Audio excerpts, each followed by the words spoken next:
और आज इस मसले पर बातचीत करने के लिए हमारे साथ दो खास मेहमान मौजूद हैं। सबसे पहले आज के मेहमानों का आपसे परिचय करा दें। हमारे साथ हैं निरंजन हीरानंदानी साहब, जाने माने डेवलपर हैं और नेशनल प्रेसिडेंट भी हैं नरेटको के।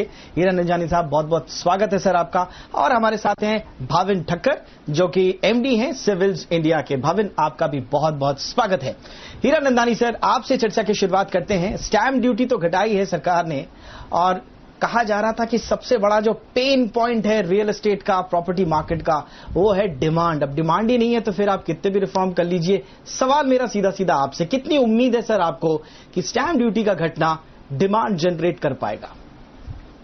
दीपक जी, ये अनप्रेसिडेंटेड है, क्योंकि अब देखेंगे कि आप कोविड के शुरुआत होने के बाद जितने भी सरकार ने पद लिए हैं वो सब सप्लाई साइड इकोनॉमिक्स पर थे, और ये पहली बार है हम देख रहे हैं कि वो डिमांड साइड के ऊपर निर्भर करके किया है। हमारी ये मांगे थी कि ये फर्स्ट स्टैंप ड्यूटी को कम किया जाए, जीएसटी को कम किया जाए, और काफी जो चार्जेस हैं वो कम होने चाहिए, क्योंकि इसमें बहुत फर्क पड़ता है कि हमारे सेल के ऊपर। और आज की तारीख में हमारी इंडस्ट्री जो कठिनाई हो रही है और चल रही थी ये समय, वो पहले से ही प्रॉब्लम थी वो, और कोविड में और भी ज्यादा तकलीफ आए। और आपका जो रिपोर्ट दिया है वो भी उसमें सहमत है कि ये बात थी। लेकिन कम इंटरेस्ट आज की तारीख में और कंबाइन विथ ये जो रिलीफ मिला है स्टैंप ड्यूटी का, मेरे अंदाज से काफी लोग ये घर खरीदे। दूसरी बात रही है कि जितने भी लोग अब घर में ठहरे हैं और वर्क फ्रॉम होम कर रहे हैं, या बच्चे लोग वो स्कूल घर से कर रहे हैं, उनको ख्याल आ गया है कि उनको घर का साइज अपग्रेड करना है जहां उनकी कैपेसिटी है घर खरीदने में। तो हमारे पास काफी इंक्वायरी आई है, जहां वो 1 बेडरूम में थे वो 2 या 3 बेडरूम में जाना चाहते हैं, 2 बेडरूम से 3 बेडरूम में जाना चाहते हैं, और 3 बेडरूम वाले आज 4 बेडरूम भी लेना चाहते हैं। तो मेरे अंदाज से काफी ऐसी रिक्वायरमेंट आ गई है रेडी फ्लैट की, जो वो चाहते हैं कि अब इमीडिएटली अपग्रेड करें। तो ये जो राहत मिली है, मेरे अंदाज से उनको ये बात तो आपने सही बोली कि ये अपग्रेड करके ये घर ये बात आपने बिल्कुल सर, बिल्कुल हीरानंदानी सर, ये बात आपने बिल्कुल सही कही, क्योंकि पर्सनली हम लोग भी फील करते हैं, जिस घर में हम रहते हैं वर्क फ्रॉम होम है, आपके बच्चों की पढ़ाई अब ऑनलाइन क्लासेस हो रही हैं, आपको 24 घंटे 24/7 घर पे रहना है। तो अगर आपके पास एक अच्छा घर मौजूद है और स्पेशियस घर अगर आपके पास है, तो आपके लिए लॉकडाउन या फिर आगे का जो न्यू नॉर्मल है उसको काटना थोड़ा सा आसान हो जाता है। इसलिए आप बिल्कुल सही कह रहे हैं कि बहुत सारे लोग अपग्रेड भी करना चाह रहे हैं, बशर्ते अफोर्डेबल हो, क्योंकि एक तरफ थोड़ा रोजी रोटी का संकट भी चल रहा है, कंफ्यूज थोड़ा सा ग्राहक जरूर होगा। लेकिन मैं जरा भाविन से इस मसले को समझना चाहूंगा। भाविन, लोगों के जहन में तो है कि वो अपग्रेड करे, लेकिन क्या वाकई में इस वक्त सही मौका होगा एक आम ग्राहक के लिए घर के बारे में सोचना? दीपक जी, आपने बिल्कुल सही बात बोली। इस समय सबके दिमाग में एक सवाल जरूर है कि जो आर्थिक स्थिति खुद की है, राज्य की है, देश की है, पूरे दुनिया की है, उसका क्या होगा, उसको कितना टाइम लगेगा रिकवर होने में। क्या 3 महीने लगेंगे, 6 महीने लगेंगे, साल भर, शायद उससे ज्यादा। कुछ इंडस्ट्रीज शायद और समय लेंगी वापस ट्रैक पे आने के लिए। तो ये आपकी बात बिल्कुल ठीक है, लोगों के दिमाग में ये सवाल जरूर है। लेकिन वक्त जो पिछले 2 महीनों में, 3 महीनों में हमने देखा है, हम देख रहे हैं कि दुकानें खुल रही हैं, ऑफिसेज में लोग वापस आ रहे हैं, जो व्यवसाय थे वो चल रहे हैं, जो इंडस्ट्रीज थी वो भी अभी शुरू हो गई हैं। तो काफी चीजें वापस ट्रैक पर आ रही हैं धीरे धीरे। तो कुछ लोगों के दिमाग में जरूर होगा कि ये समय शायद सही नहीं है, पर लोग ये भी देख रहे हैं कि चीजें वापस ट्रैक पे आ रही हैं, वापस काम पे जा रहे हैं लोग, और इस वजह से जो सिक्योरिटी है, चाहे वो खुद की हो, ऑर्गेनाइजेशन की हो, या जो बिजनेसमैन है उनकी हो, कॉन्फिडेंस वापस आ रहा है लोगों में। तो इस आत्मविश्वास के साथ जरूर कुछ ऐसे लोग होंगे जो पिछले 1 साल से 1.5 साल से सोच रहे होंगे घर खरीदने का। तो मुझे लगता है कि ये समय, ये जो राज्य सरकार का निर्णय है स्टैंप ड्यूटी कम करने का, ये इनको जरूर आइडिया देगा कि अब मुझे जाके घर लेना चाहिए अपने आप के लिए। ये आपने इंपॉर्टेंट बात बोली हीरानंदानी साहब, जैसा भाविन कह रहे हैं कि लोगों के मन में आइडिया आ रहा होगा, और मैं सीधे सीधे अगर आपसे बात करूं तो क्या नए ग्राहक, देखिए जिनका ऑलरेडी मन है, जिन्होंने मन बनाया हुआ है 2-3 साल से कि मुझे घर लेना है, बस जरा स्थितियां अनुकूल हो जाएं तो मैं आज नहीं तो कल घर ले लूंगा, थोड़ा बहुत पूंजी भी उसने जुटाई हुई होगी, बहुत सारे रिश्तेदारों से बात करके रखी होगी, एक अदद घर का सपना उसका पूरा करने के लिए उसने काफी होमवर्क किया होगा। लेकिन अभी जो सिचुएशन है सर, क्या वो नए ग्राहकों के लिए भी अनुकूल परिस्थितियां हैं इस वक्त? और स्टैंप ड्यूटी का घट जाना क्या उसको वापस अट्रैक्ट करेगा एक नए ग्राहक के लिए, एक आम ग्राहक के लिए जिसके मन में कभी घर की बात नहीं है, वो रेंट पे रहना चाहता है, अपनी लाइफ अपने हिसाब से जीना चाहता है? दीपक जी, मैं एक भी मनुष्य नहीं मिला है अब तक जो वो घर खरीदना नहीं चाहता है। जिसके पास घर है वो भी चाहते हैं कि कोई अच्छे घर में जाए, जिसके पास घर नहीं है वो किराए के घर पर रहते हैं, वो अब कोविड टाइम में समझ गया है कि उनको खुद का घर खरीदना चाहिए। तीसरी बात है, जो लोग अफोर्डेबल नहीं है वो भी ये चाहते हैं कि एक छत उनके पास रहना चाहिए और कुछ इन्वेस्टमेंट घर में करना चाहिए। आज की तारीख में आप देखें, कंबाइंड विथ ये स्टैंप ड्यूटी की रिडक्शन और साथ साथ में ब्याज कम होने का, ये दोनों आप मिला के देखेंगे तो ऐसी कोई समय ऐसे आया ही नहीं अब तक जहां है। एक जमाना था जब स्टैंप ड्यूटी 10% होता था, तो उस समय और ये भी बात रहती थी कि ब्याज बहुत ज्यादा रहता था। जो बैंकों की ब्याज है वो 11% तक चले गई थी, तो आज की तारीख में वही 50% कम हो गया है। तो मेरे अंदाज से ये समय है कि और लोग इसमें ये फायदा उठाएं कि ये कम ब्याज का समय और स्टैंप ड्यूटी बहुत ही कम होने के कारण मुझे नहीं लगता है कि ऐसे समय मैंने कभी मेरे लाइफ में देखी कि इतने कम ब्याज और ये स्टैंप ड्यूटी कम होने का मैंने तो कभी नहीं देखा। तो इसलिए मैं समझता हूं कि जितने भी कस्टमर्स हैं उनको ये लाभ उठाने के लिए करना चाहिए। आपने जो बात कही, जिसको कभी विचार नहीं था घर खरीदने, ये भी सोचना चाहिए कि कोई घर खरीदे, क्योंकि ऐसे सोशल सिक्योरिटी घर खरीदने में और कोई चीज में नहीं है। आप फिक्स डिपॉजिट रखें या बैंक शेयर्स ले लें, लेकिन वो सोशल सिक्योरिटी आपके ओल्ड एज में नहीं मिलता, क्योंकि इन्फ्लेशन काफी रहता है। इन्फ्लेशन आज की तारीख में 5% है और ब्याज देखें तो 6.9% ब्याज है। तो मेरे अंदाज से रियल रेट ऑफ इंटरेस्ट जो आप देखेंगे वो 2% ही है जो भर रहे हैं over a period of 15 years. तो मेरे अंदाज से ये डबल वैमी और कभी नहीं आना। ऑलराइट, तो यानी कि आप कह रहे हैं कि अपने एक लाइफ सिक्योर करने के लिए, एक अच्छी लाइफ जीने के लिए तो अपना एक घर तो होना ही चाहिए, सबकी एक अदद इच्छा भी होती है। लेकिन आप कह रहे हैं कि जो लोग प्लान नहीं भी कर रहे हैं उनके लिए भी इन्वेस्टमेंट पॉइंट ऑफ व्यू से भी एक बहुत अच्छा मौका। और आपने कहा आप इतने सीनियर डेवलपर हैं सर, एक लंबा अनुभव आपका है, और अगर आप कह रहे हैं कि आपने लाइफ टाइम में ऐसा मौका नहीं देखा है तो जाहिर तौर पर एक बड़ी बात है।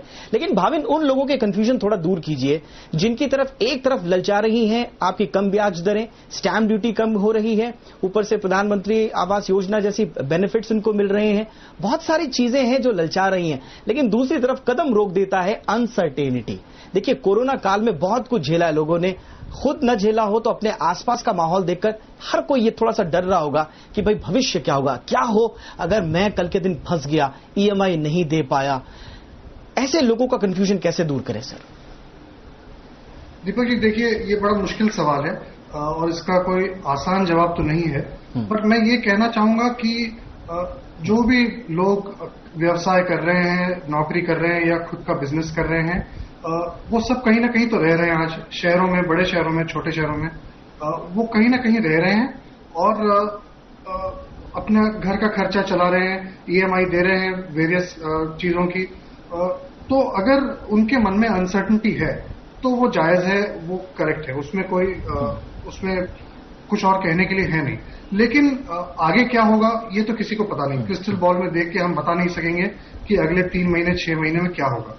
परंतु जो एक बात मैं कहना चाहूंगा वो ये है कि चीजें वापस ट्रैक पे आ रही हैं और काम जो है वो चल रहा है, इंडस्ट्रीज चल रही हैं, बिजनेसेस चल रहे हैं, दुकानें चल रही हैं, ऑफिसेस चल रही हैं। सो इससे कुछ कॉन्फिडेंस मिलेगा, कुछ विश्वास मिलेगा लोगों को कि चीजें धीरे धीरे बेटर होने वाली हैं, वर्स नहीं होने वाली हैं। तो इससे कॉन्फिडेंस मिलना चाहिए कि अगर एक लॉन्ग टर्म कमिटमेंट करना है तो कर सकते हैं, क्योंकि देखिए राज्य सरकार जो कर सकती है वो राज्य सरकार ने बहुत खूब किया है, स्टैंप ड्यूटी कम कर दी है। अब इसकी क्या प्रतिक्रिया होगी, एक्चुअली आगे बढ़कर घर खरीदेंगे, इस चीज का फायदा उठाएंगे, वो हमें देखना है। एक चीज और दीपक जी मैं कहना चाहूंगा कि जो राज्य सरकार ने किया है उसका टाइमिंग बहुत अच्छा है।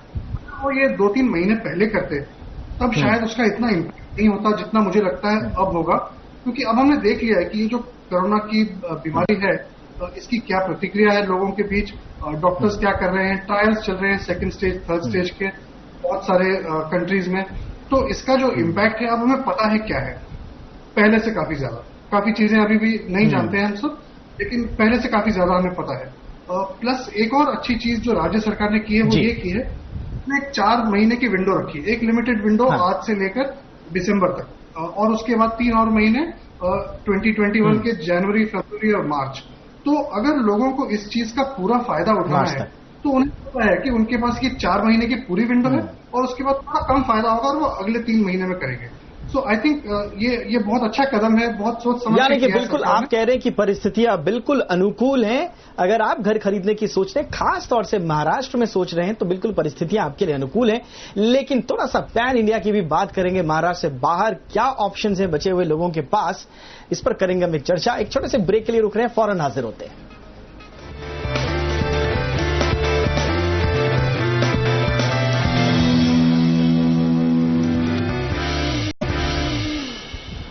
ब्रेक के बाद आपका स्वागत है। तो महाराष्ट्र सरकार का एक बड़ा फैसला, स्टैंप ड्यूटी घटाकर 5% से कर दी है 2%, और इसके साथ ही अब ये उम्मीद की जा रही है कि रियल एस्टेट सेक्टर में डिमांड बढ़ेगी। राज्य सरकार भी उम्मीद कर रही है, डेवलपर्स भी उम्मीद कर रही हैं, और ये कहा जा रहा है कि ये वक्त एक आम ग्राहक के लिए, उपभोक्ता के लिए जो घर खरीदना चाहता है उसके लिए है मुफीद।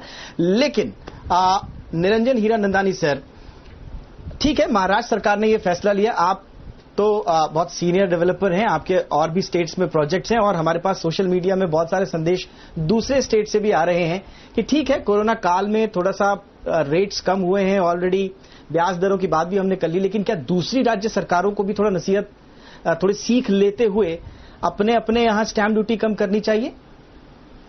दीपक जी, आपने एक बहुत अच्छी बात निकाली। मेरे अंदाज से एक महाराष्ट्र सरकार ने ये बहुत अच्छी बात शुरुआत की है, और बाकी के स्टेट्स को इसको उम्मीद से कॉपी करेंगे तो बहुत ही फर्क पड़ जाएंगे, क्योंकि उनकी जो कलेक्शन है वो काफी कम हो गई है। तो ये जब तक उनके रेट्स वहां भी कटौती नहीं होती तब तक मुझे नहीं लगता है कि उनके कलेक्शंस कुछ हो सकते। तो महाराष्ट्र सरकार ने जो किया है, क्योंकि लगभग हर स्टेट्स का जो स्टैंप ड्यूटी आज के तारीख पे है वो 5-6% के आसपास है लगभग, तो हम समझते हैं कि ये जो हमने प्रेसिडेंट किया है वो उन्हें अलग अलग सरकार को भी ये डिसीजन लेना चाहिए, और उनके जो लोग हैं वहां के भी जो घर खरीदना चाहते हैं वो भी ये डिसीजन ले। नहीं तो बात ये रहेगी कि जिसको इन्वेस्टमेंट करना है वो महाराष्ट्र में करेंगे, जो एक्चुअल यूजर है वो स्टेट्स पे लेंगे। तो मेरे अंदाज से वो करेक्शन नहीं होगा। तो जितने भी इन्वेस्टर मार्केट है, वैसे ही मुंबई शहर या मुंबई रीजन या पुणे रीजन में काफी लोग इन्वेस्टमेंट भी करते हैं और चाहते हैं कि यहाँ इन्वेस्टमेंट करें लॉन्ग टर्म के लिए। और जो इन्फ्लेशन का रेट आज देखें, आरबीआई ने जो स्टेटमेंट निकाली है कि आरबीआई की इन्फ्लेशन रेट बढ़ गई है, और उसके कारण मेरे अंदाज से एक रियल एस्टेट हमेशा वो इन्फ्लेशन कंट्रोल करता है, क्योंकि लॉन्ग टर्म के लिए जो रियल एस्टेट बढ़ती है वो जैसे इन्फ्लेशन बढ़ जाएगा वैसे रियल एस्टेट की डिमांड बढ़ जाएगी। और ये कोविड पीरियड पूरे होने के बाद मेरे अंदाज से हर जगह भाव बढ़ जाएंगे। तो जितने भी केंद्र सरकार है उनको भी महाराष्ट्र सरकार की लीडरशिप को फॉलो करने की आवश्यकता है, और उनके जो स्टेट्स में रहते हैं रहवासी हैं उनको भी फायदा देना चाहिए। बिल्कुल, जब फायदा मिले तो फिर पूरे देश को मिले। महाराष्ट्र में अगर ये नजीर बन पाती है तो आई एम श्योर कि ये एक एग्जाम्पल होगा दूसरे स्टेट्स के लिए भी, और हीरानंदानी साहब का कहना है कि बाकी स्टेट्स को भी इस फैसले को अपने यहां लागू करना चाहिए। भाविन ठक्कर, मैं एक सवाल आपसे पूछना चाह रहा हूं। मैंने एक बार पिछली बार हीरानंदानी साहब से पूछा था कि ठीक है, डेवलपर्स की जितनी मांगे थी मेरे ख्याल से सरकार अपनी तरफ से मान रही है। आपने स्वामी फंड मांगा, आपको दे दिया गया, स्टैंप ड्यूटी भी घटा दी है, आगे और भी स्टेट्स घटाएंगे। तो सरकार अपनी तरफ से तो फ्लेक्सिबल है, बैंक्स भी ब्याज दरें घटा रहे हैं, लेकिन क्या डेवलपर्स की तरफ से भी थोड़ा सा कम नहीं कर लेना चाहिए प्रॉपर्टी के भाव? हीरानंदानी साहब हालांकि हमेशा कहते हैं कि हमने तो घटाया अपनी तरफ से, लेकिन आपको लगता है कि अगर डेवलपर्स की तरफ से एक कदम और आगे बढ़ जाए तो फिर सोने पे सुहागा हो जाए? दीपक जी, आपकी बात तो बिल्कुल ठीक है कि अगर वो कम कर देंगे तो और फायदा होगा खरीदारों को और वो और अट्रैक्ट होंगे घर खरीदने की तरफ। मैंने निरंजन जी के कई इंटरव्यूज देखे हैं और उन्होंने कहा है, और मैं उनकी बात से सहमत हूं। मुझे ये लगता है कि डेवलपर्स जो हैं वो काफी सालों से बहुत कम मार्जिन पे काम कर रहे हैं, बिकॉज डिमांड कम है, खरीदने वाले कम है। जो खरीद लेते हैं उनकी पेमेंट कलेक्शंस में भी कई बार प्रॉब्लम आती है, उसमें वक्त लगता है, जो वक्त लगना चाहिए उससे ज्यादा। तो मुझे ये लगता है कि जो स्टेप्स लेते हैं डेवलपर्स प्रॉपर्टी एक्वायर करने के लिए, फिर परमिशंस लेने के लिए, उसके बाद कंस्ट्रक्शन, उसके बाद सेल्स, और इस समय में लेबर की पेमेंट्स होती हैं, कॉन्ट्रैक्टर की पेमेंट्स होती हैं, सारी एम्प्लॉयज की पेमेंट्स होती हैं। तो जो नेट मार्जिन शायद 20 साल 25 साल पहले डेवलपर्स का होता था, आज शायद उतना नहीं है। तो मेरे ख्याल से जो मार्जिन है वो काफी कम है।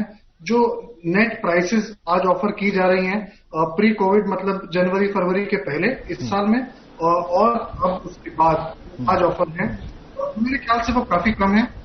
मेरा ये भी कॉन्फिडेंस है, ये भी विश्वास है कि गवर्नमेंट की स्कीम के बाद डेवलपर्स और कोशिश करेंगे बायर्स की जो डिमांडिंग प्राइस है उसको मैच करने का, ताकि वो डील कर सके। देखिए, डेवलपर्स भी यही चाहते हैं कि उनके जो अनसोल्ड अपार्टमेंट्स हैं वो बिके, और उससे न सिर्फ उनका काम चले बल्कि सारी इंडस्ट्री का जो पहिया है वो घूम के आगे बढ़े। क्योंकि अगर अपार्टमेंट बिकेंगे, पेमेंट आएगा, तो कॉन्ट्रैक्टर को पेमेंट जाएगा, लेबर को पेमेंट जाएगा, स्टाफ को पेमेंट जाएगा, वो खर्च करेंगे, सारी इंडस्ट्री चलेगी, सारा देश चलेगा। और हमारे देश में अगर इनकम स्टेबल है तो वही लोग और घर खरीदना चाहेंगे।